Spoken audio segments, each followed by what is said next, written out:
Here we go. Well, hello there, you amazing, beautiful, wonderful people. I hope you're all well on this fantabulous, marvellous Monday. Let's get straight into the meat and potatoes, as I've found some information. And look, with every piece of information we receive, we must take with a grain of salt, because we don't actually know what's true and what isn't true. But I have looked into this, and from what I can see, it would indeed appear to be accurate. And it may just change your entire thought process around the Idaho 4 case. Because most of what we believe because we believe in a certain thing, or we believe in certain things. And around the crime itself, I believe that if I was to say before this video what happened at this house, the actual crime itself, what was the order that things happened? What was the order things happened? Because remember, Bethany Funk, for instance, she claims that she sees someone coming towards her, go past her, past a door, and out through the sliding door. That's what we've been led to believe.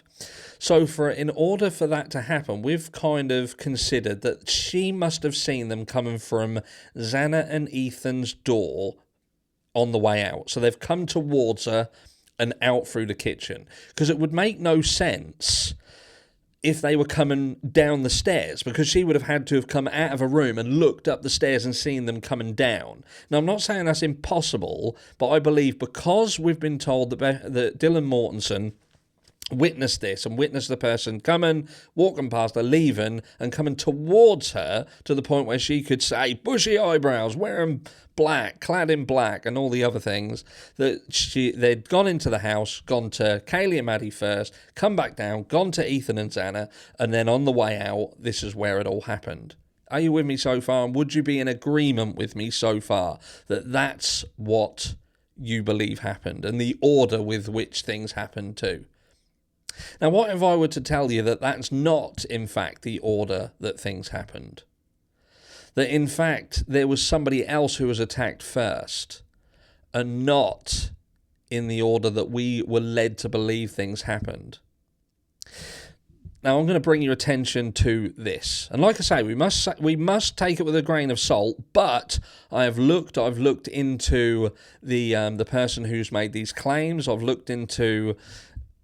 Yeah, and it looks legit.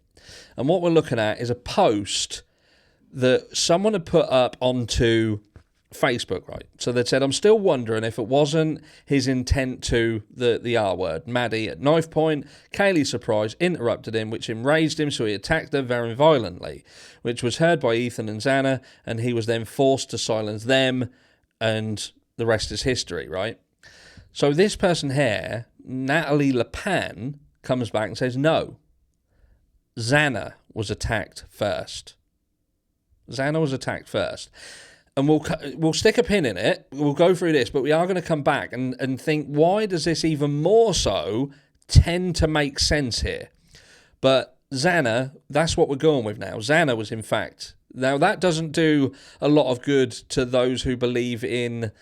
How can I say, in completely boo-pooing any narcotics connection, because it could be argued that with respect of narcotics connection, would it not be Xana who would potentially be the biggest target here? And I'm not saying I support that narrative. I still support the frat boy narrative more, I must say, and shoot me down in flames. But even this, with her being first, even more solidifies that too, because it was in fact Xana and Ethan who were at the frat boy party where this fight took place, and it was in fact Xana's parents or father who was looking to come back, and at the last minute was stopped because he'd been drinking. But look, let's just carry on. So this person says, why do you think that Xana was killed first? Of course, it's possible because law enforcement hasn't told us the public the order, but in a roundabout way, like I say, with the mechanics of the witness, Dylan Mortensen, I think we've come to the conclusion that makes the most sense. Path of travel seems to make the most sense, unless Dylan came right out of the room and physically watched the person coming towards her, because she would have had to have been face on with them. And when you think that her door is at the base of the stairs, she would have had to have physically come out of the door to look to get a picture of this person. And also she was able to ascertain how tall they were to a degree, which would have been quite difficult to do if this person was descending down the stairs. I would imagine in order for her to, but again, she could have been dreaming, and she had really bad memory, which we'll get back to that in an upcoming video. But so this person turns around and she says, she's my niece, and they've told the family. So this person goes on to say, really, I'm so sorry about the loss of your niece. You and your family are in my prayers. Thank you for sharing, because I had never heard this before.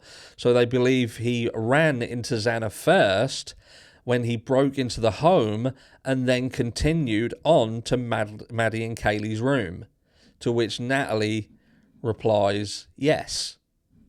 Thanks for sharing, Natalie. So I looked into Natalie, and this would appear that the profile picture goes hand in hand with the profile picture on the account. Again, it could be that this has been forged, but I then looked into Natalie's friends, and she is indeed friends with a large proportion of the Kernodle family who are on Xana's as well. Now, she hasn't got Xana on her friend list. Now, whether there is a specific reason for that to do with the case, I do not know. There is a potential for that. But, like I say, the post looks legit, the person looks legit, and she is clearly claiming that, in fact, it was not Maddie and Kaylee who were attacked first, that it was Xana. Now, could it have been that Xana, because the DoorDash delivery was ordered, could that have potentially been why she was out of the room, and is this when the two coincided? Now, we don't know, but again, it kind of makes sense as to potentially why Xana would have been attacked first. We've heard things recently about, and look, this is where you've now got to really understand why certain things are important. Because imagine Xana comes out of the room, she is attacked first. Subsequently, you have an issue with Ethan comes out, perhaps he hears the kerfuffle, whatever's going on, he tries to intervene. There was another post that was done that was put on Reddit. It was seemingly, and look, this post was not by any means given any credibility, but it was supposedly from the people who cleaned the house up in the aftermath of this crime. And he had said that Xana and Ethan, and I found this interesting because he didn't say Kaylee and Maddie, he didn't make mention to them, but he had and we're going back over a year ago, okay? But he says Xana and Ethan rarely fought for their lives, to the point where this was one of the most hazardous scenes that they had ever dealt with. And again, I'm not offering any credibility to that post, because there are questions around it. Why would somebody come out and say that if they work for the company and put their company at risk for going public with stuff? The account that was used to do it was an anonymous account, it was a fake account, but then you think if they're trying to leak information, they could have potentially set up a fake account. That makes sense, but then you're not really anonymous if you're saying that that's my company, yada yada yada. So there's issues with it, but I do find it very interesting that this person, even back then, had made specific claims surrounding Xana and Ethan.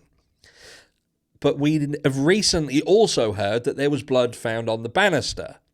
Blood found on the banister that was unidentified. So that would tell me that this blood didn't come from Xana and Ethan, didn't come from them. So if there was one hell of a fight, is it possible that the person who did this crime was injured during that attack, and it was in fact the killer's blood that was on the banister as he made his way up, or she made the way up to Maddie and Kaylee? Could be argued that that could have happened on the way down as well, but I'm just saying that there was one hell of a fight, and there's blood on the banister that has subsequently been buried. And we have now this completely changed dynamic that would lead you to now wonder how Bethany Funk's statement is true. Because again, I find it problematic with her witnessing the person who did this crime apparently coming towards her to the point where she can see them. She can the aforementioned, the bushy eyebrows, the cloven, the height. So what actually happened here? Again, we've never been given concrete evidence or statements regarding but we have all believed that this happened a certain way. And I believe that the vast majority of people who felt that it happened a certain way, they felt that way because of Bethany Funk's statement. And it kind of changes things when you think that, hold on a second, the attack started downstairs, then went upstairs and then come back downstairs. And we also have now a statement which kind of now makes you wonder that someone was heard running up the stairs and down the stairs. Well, this then makes that make sense, because maybe the person that was heard running up the stairs and down the stairs was in fact the person who did this crime. Does that make sense? Because they obviously do the attack downstairs. They then have to go up the stairs to go to Maddie and Kaylee. They then have to come back down the stairs to leave. So is that the person who's running up and down the stairs? The person who did this crime? And they seem to be moving with purpose. And again, they're still ignoring other doors.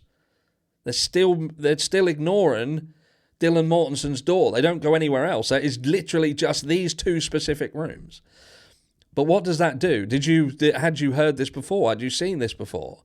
Does this make you feel any different about the crime, the dynamics of the crime, the dynamics of the witnesses and their statements and how true they can be? Does it work if this is the case? And does that further then question why Bethany Funk is being blocked, is seemingly being blocked, because she has potential exculpatory evidence that would suggest that she saw things that absolutely further puts Dylan Mortenson's statements into question, because they do not match whatsoever, and the two things can't exist together. Let me know down below what you think, and I'll catch you all tomorrow.